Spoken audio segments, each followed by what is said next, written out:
Listen. Listen down. Down into that sound. What is it? A current of air? Vibrating vocal cords? Your own eardrums? Something running in your head? It's all of these. But go still deeper. This sound is you vibrating. And who are you? Don't give me your name, address, and occupation. You know that's just a mask, a front, a big act. Who puts it on?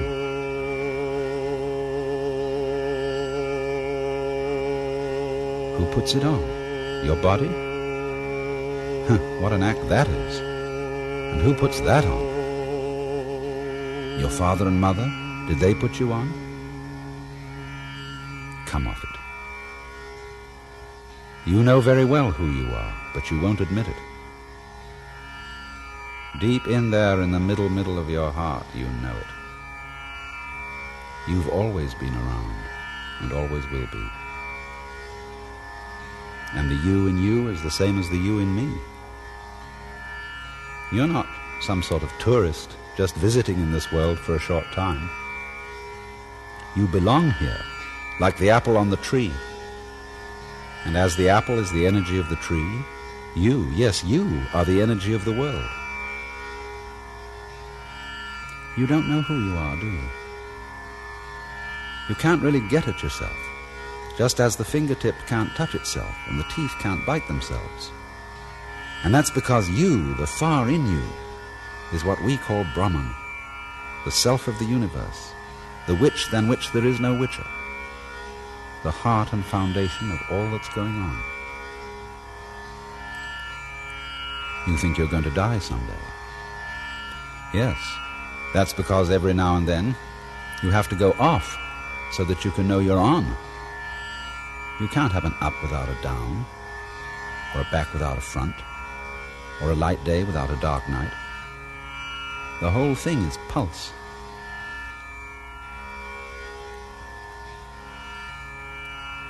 So what are you doing, Brahman? You're playing on and off with yourself, hide and seek with yourself.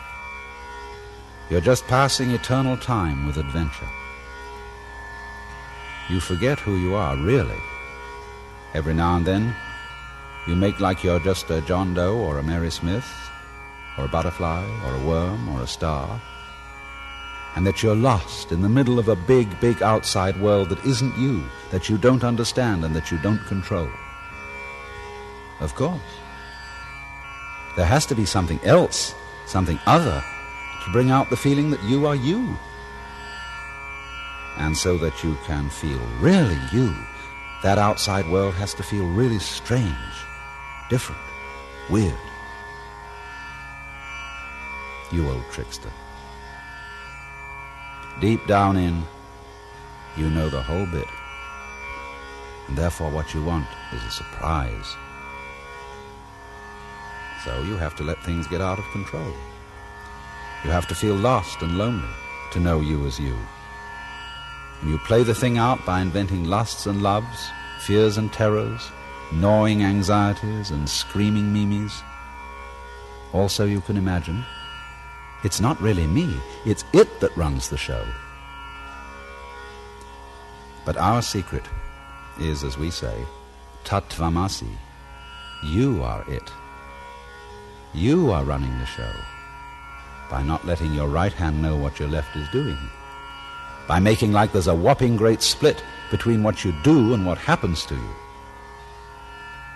And this is what we call Maya, the great illusion, and Leela, the play, the big act. And you don't just play your game with such simple elements as on and off, black and white, or life and death. To seem as real can be, this world that you are playing must be so complicated that you can't figure it out. Especially if you're using figures to figure it. So, between black and white, there is the whole range of colors. Between thunder and silence, the whole scale of tones. And between something and nothing, between a smashing fist on the face and trying to touch air, there are all the textures of feeling. Burning, throbbing, pushing, hugging, fondling, tickling, kissing, brushing, and light wind on the skin. Your world is all these elements, of light and sound, of taste, smell, and touch, woven together in many dimensions on the fabulous loom of your brain. Your brain, the most complicated thing in the world, which you yourself grew without even thinking about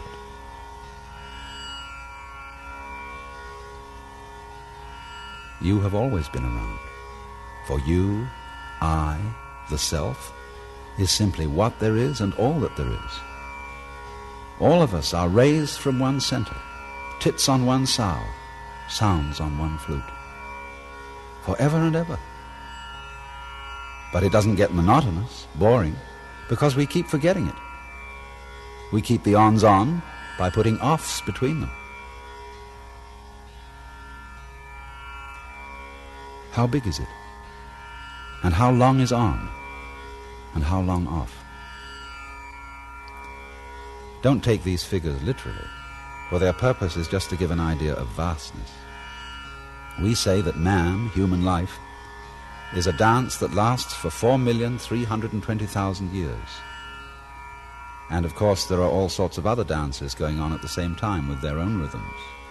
Star dances, rock dances, fish dances, insect dances, plant dances, and strange animal scenes like crocodile dances, elephant dances. The human dance runs for 4,320,000 years, a span of time that we call a kalpa. Before it begins and after it ends, there is always another kalpa, or off period of rest, during which the self is simply the self, and doesn't pretend to be this me or that you. We call this rest period the pralaya. Peace, uninvolvement, pure bliss.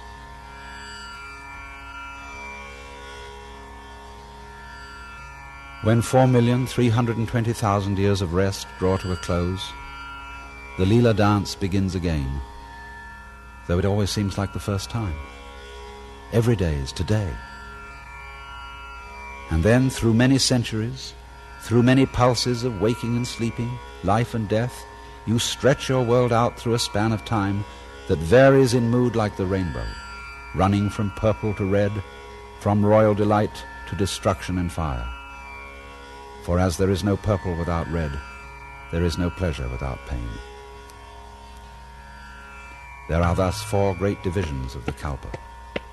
We call each one a yuga, and name them after the 4 throws in the Hindu game of dice. Krita, the perfect throw of 4. Treta, the slightly imperfect throw of 3. Dvapara, the throw of 2. And Kali, the worst throw of 1.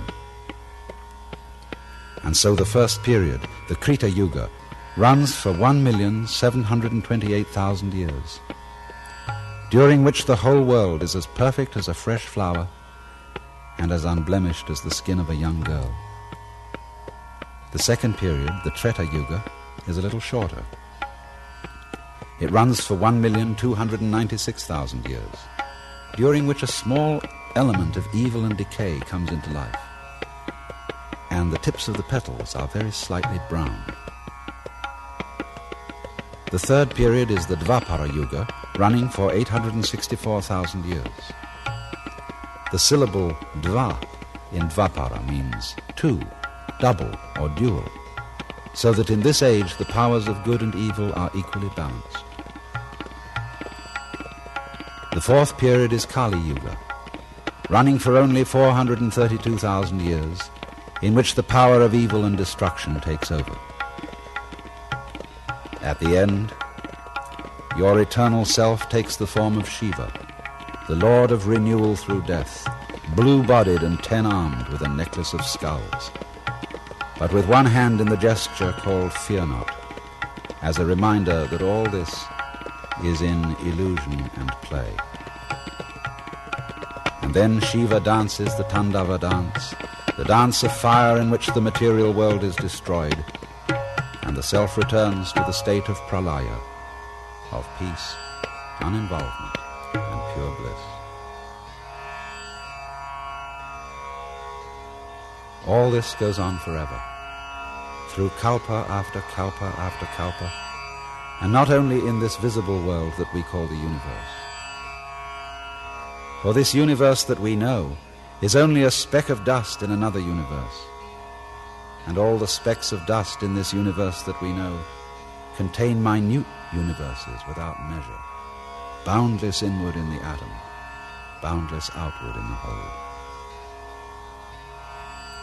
However vast, however incomprehensible, however terrifying this entire display may seem to be, all of it is at root your own inmost self, the self which you cannot touch or see or pin down or control, because it's too close, too near, right in the middle of everything,